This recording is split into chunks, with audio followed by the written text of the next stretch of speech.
Hello, everyone, and welcome to today's C1 English grammar lesson.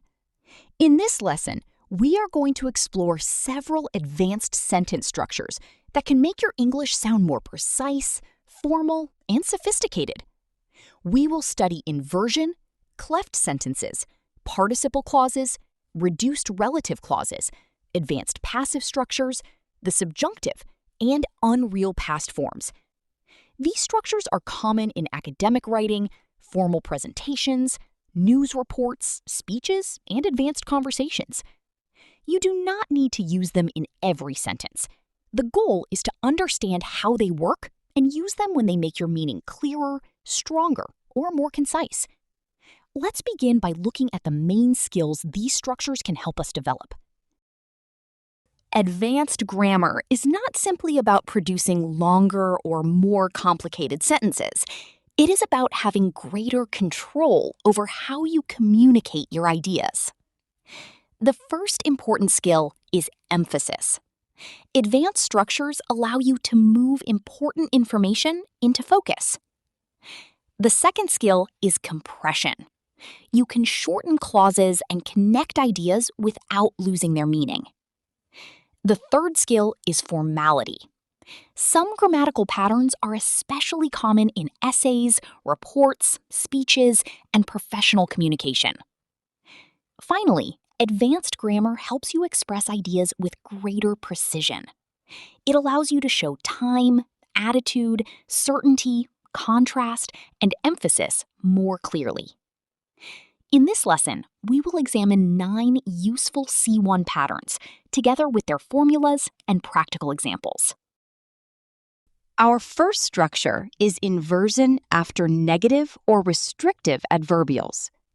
Normally, an English sentence follows this order: subject, followed by the verb. For example, I have never seen such a clear explanation. However, when we move a negative expression, such as never, rarely, or seldom to the beginning, we invert the subject and the auxiliary verb. The advanced version is, never have I seen such a clear explanation. Notice that have comes before the subject, I. Here is another example. The normal sentence is, we rarely discuss grammar in this much detail. With inversion, it becomes, rarely do we discuss grammar in this much detail. Because the original sentence does not contain an auxiliary, we add do. Depending on the tense and meaning, we may use auxiliaries such as do, does, did, have, had, can, or will. After the auxiliary, the main verb remains in its normal form. This structure is common in formal writing, speeches, and situations where the speaker wants to create strong emphasis. The next group of structures describes 2 events that happen almost immediately one after the other. The first pattern is no sooner had, followed by the subject and past participle, than and a past simple clause. For example, no sooner had I arrived home than it started raining. This means that the rain started almost immediately after I arrived home. The second pattern uses hardly or scarcely. The structure is hardly had, followed by the subject and past participle, then when and a past simple clause. For example, hardly had she sat down when the phone rang. The action of sitting down happened first, and the phone rang immediately afterwards. Remember the correct pairs: no sooner, than; hardly or scarcely, when. Because these expressions appear at the beginning of the sentence, we use inversion. Had I arrived, rather than I had arrived. These structures are particularly useful in storytelling and formal writing. We also use inversion after expressions such as only after, only when, not until, and only by. When one of these phrases begins a sentence, the main clause uses inverted word order. Consider the normal sentence. I understood the problem after I spoke to her. The advanced version is, only after I spoke to her did I understand the problem. Notice that the first clause keeps its normal order. I spoke to her. The inversion occurs only in the main clause. Did I understand? Here is another example. He finished his work at midnight. We can emphasize how late it was by saying, not until midnight did he finish his work. We can also say, only by practicing every day can you improve. The key rule is that only the main clause is inverted. The clause or phrase following only after, only when, or not until keeps its normal structure. Cleft sentences help us emphasize one particular part of a message. A cleft sentence divides one simple idea into two sections so that the listener pays attention to the most important information. The first common structure is it is or it was, followed by the information we want to emphasize, then who or that. For example, the normal sentence is, John called me yesterday. To emphasize the person, we can say, it was John who called me yesterday. This makes it clear that John, rather than someone else, made the call. Another structure begins with what. For example, I need more time. The cleft version is, what I need is more time. Here, the speaker strongly emphasizes the thing that is needed. Cleft sentences can emphasize a person, object, reason, place, time, or action. They are especially useful when correcting information, creating contrast, or making one part of the sentence more noticeable. Particle clauses allow us to connect ideas smoothly and avoid repeating the same subject. They can begin with an ing form, a past participle, or a perfect participle. Consider this sentence. Because she felt tired, she went home. We can shorten it to, feeling tired, she went home. The phrase feeling tired explains why she went home. Now look at this example. The house, which was built in 1890, is still beautiful. We can reduce it to, built in 1890, the house is still beautiful. Because the house received the action of building, we use the past participle built. We can also use a perfect participle when one action was completed before another. For example, having finished the report, she sent it to her manager. An important rule is that the understood subject of the participle clause must be the same as the subject of the main clause. In the sentence, feeling tired, she went home, the person who felt tired was also the person who went home. Reduced relative clauses make sentences shorter and often more natural. Consider this full relative clause. The woman who is standing near the door is my teacher. Because the relative clause has an active meaning, we can remove who is and use the ing form. The woman standing near the door is my teacher. Now consider a passive example.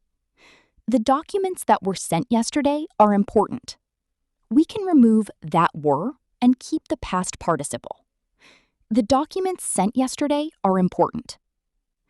Use an ing form when the noun performs the action. Use a past participle when the noun receives the action. We can also use an infinitive after words such as first, last, only, or next. For example, he was the first person who arrived. This can become, he was the first person to arrive. These reductions are very common in formal writing because they allow us to express information more concisely. Advanced passive reporting structures are common in news reports, academic texts, and formal communication. Consider the sentence, people believe that he lives abroad. One passive version is, it is believed that he lives abroad. Here, the impersonal subject it is used to present a generally held belief. Another option is, he is believed to live abroad. In this version, the person being discussed becomes the subject of the sentence. When the reported action happened earlier, we use a perfect infinitive. To have, followed by the past participle.